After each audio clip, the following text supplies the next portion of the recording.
Hello guys, welcome back to another video. It's me, Ajibon, and in this video I'm going to be explaining the 3 best Japanese language learning apps to use in 2024. Disclaimer, these are my opinion, so it's solely off of my judgment.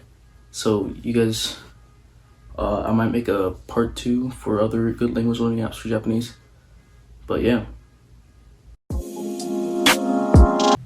The first app we have is Pimsleur. We could use this to learn 51 different languages, and if you want to use this for Japanese, you also can. But the Japanese level 1 premium costs $160 for all the level 1 lessons with 30 lessons of speech, and the monthly payment of $21, you can have access to all the languages, and 3 people can use it. So yeah, those are like the payment options. Right here, we have the readings of the hiragana and the lessons. And this, if you click at the top right, is the meaning of it in English, along with the pronunciation. Right here at the bottom, we have meet and greet. These are the conversations you would have with someone that you've met. Yes, There's I'm a review American. button that helps you review the things.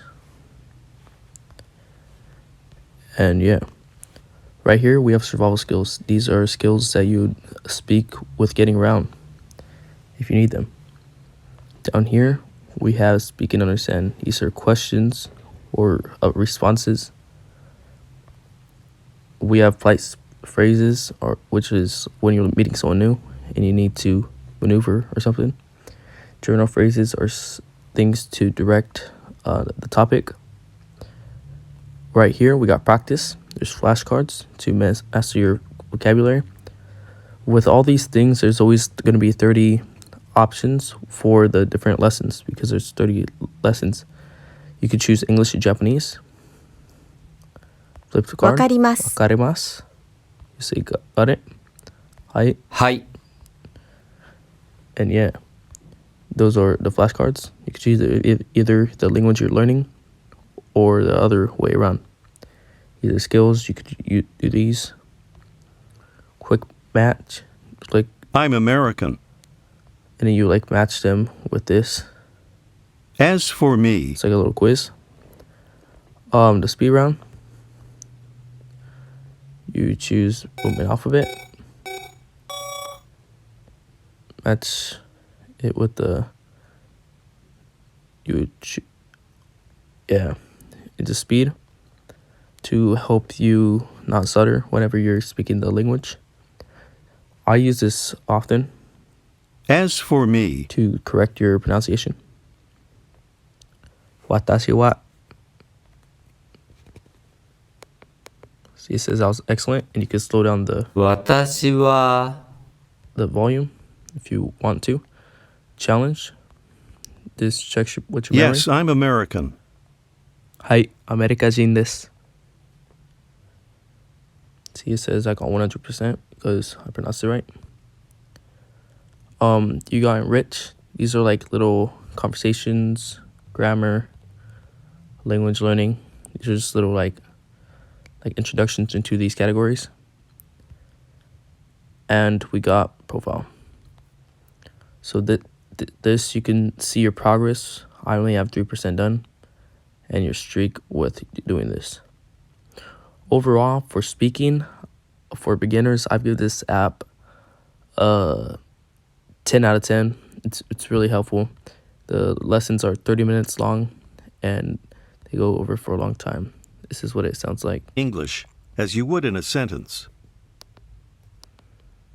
英語が It goes for like around 30 minutes. And you can do it when you're driving somewhere or walking or when you have free time. Anyways, that's going to conclude the first app. It's really good. And we're going to move on to Duolingo. Alright guys, now we're on Duolingo. A lot of you guys probably know what Duolingo is, and it helps a lot with grammar and learning vocab. So you at the top left, you could choose what language you want to do. If you're learning more than one language, then you could swap between them. And yeah. And now we're going back to Japanese by English. So at the top, you can also see your streak. You could, if you click extend your streak, then it'll take you to a lesson along with streak phrases, which if you miss a day, it will stop your streak. The shop, you can buy these things with the gems you earn in game and refill your hearts and stuff. Next, we have the hearts. I don't understand why they have hearts in Duolingo, because if you make a lot of mistakes, then you can't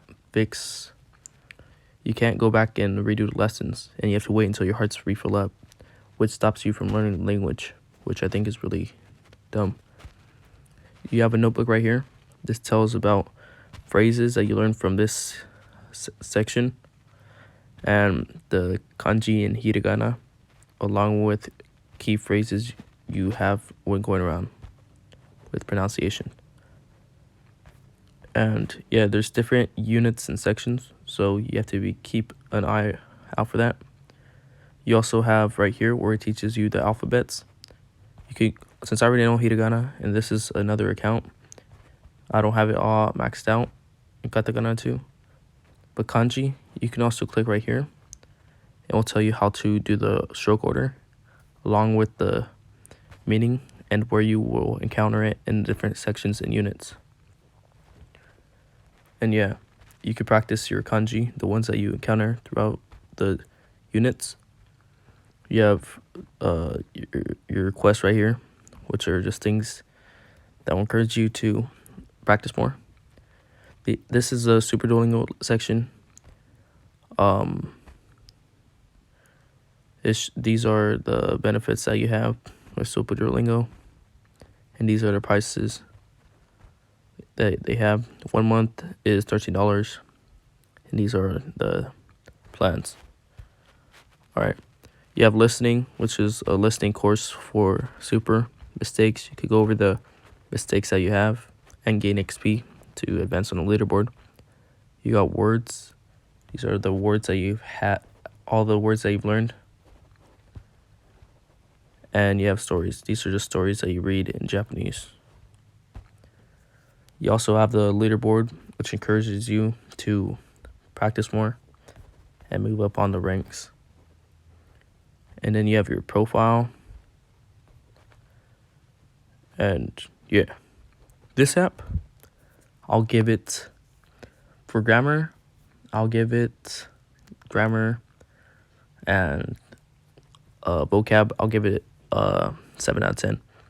Although it's not reliable with like making you fluent, it can help you begin, but also doesn't teach you slang and stuff.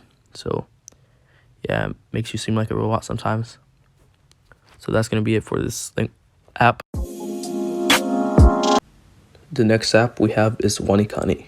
This app can be used to learn radicals and kanji. I really think it's really helpful if you're done with hiragana and katakana. Like I said, learn hiragana and katakana before you learn kanji. So, with the features of this app is that there's lessons that you could start. This is what it looks like. It tells you about it, gives you the composition, what it means, the reading, and you could do either male or female, where it can be used, and the combination, word type. So yeah, if you guys study these things before your quiz, then you should be all right. So there's review to help you review the things that you already learned. Right here, there's your progress bars. These are some of the radicals I've already learned.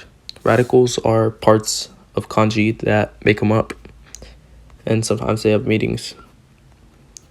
These are the kanjis that I've learned. And yeah, at the top right here, you could click on levels. These are the difficulties of the kanji. And I think after a certain amount, you have to use money. I can't recall though. So you got radicals right here. These are like the hardest radicals that you could use to learn. And if you're using WaniKani, I'd encourage you guys to just make flashcards so you could keep on reviewing when not using the app. And yeah, this vocabulary, you can use this to learn the words, meanings, pronunciations. And this app is really helpful with learning kanji. If you guys want to use this app, it's not an app, but it's a website, and you could make it an app if you want to. So yeah, if you guys do want to learn kanji, then use this app. But if you're not trying to learn the alphabet and just trying to learn how to speak, use Pimsleur and Duolingo. So yeah, that's it for this app.